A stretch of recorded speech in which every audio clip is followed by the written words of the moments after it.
the Christian Anti-Jewish Party, the National Renaissance Party, the Columbians, the National Alliance.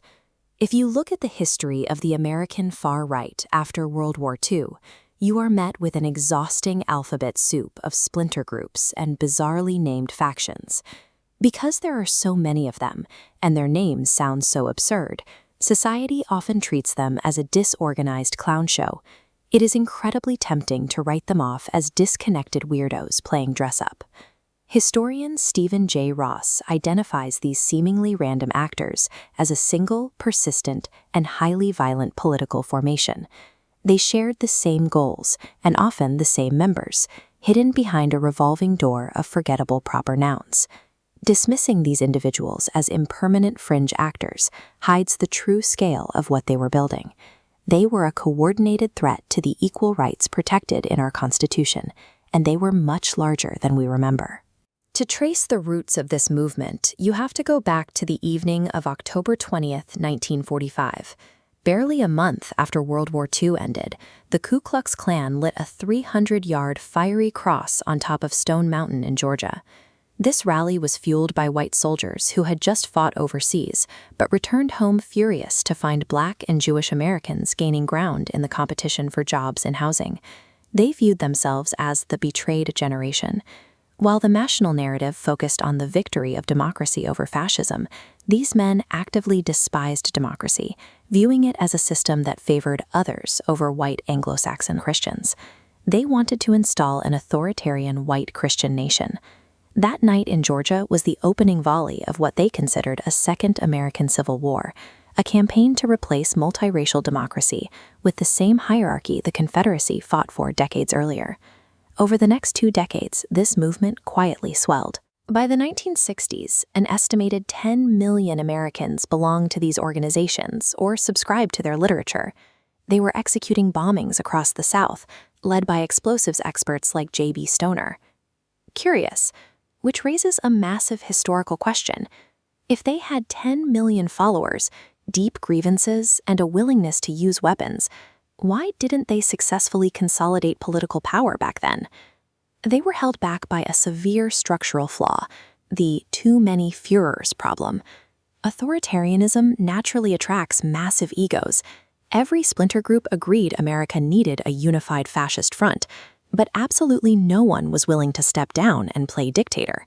You had figures like George Lincoln Rockwell of the American Nazi Party and leaders of various Christian nationalist groups, all holding constant unity meetings. Every one of them saw themselves as the rightful supreme leader. Their absolute desire for autocratic control ironically became their greatest operational weakness. Their own narcissism kept them permanently fractured. This internal dysfunction, combined with a desperate need for validation, left these groups highly vulnerable.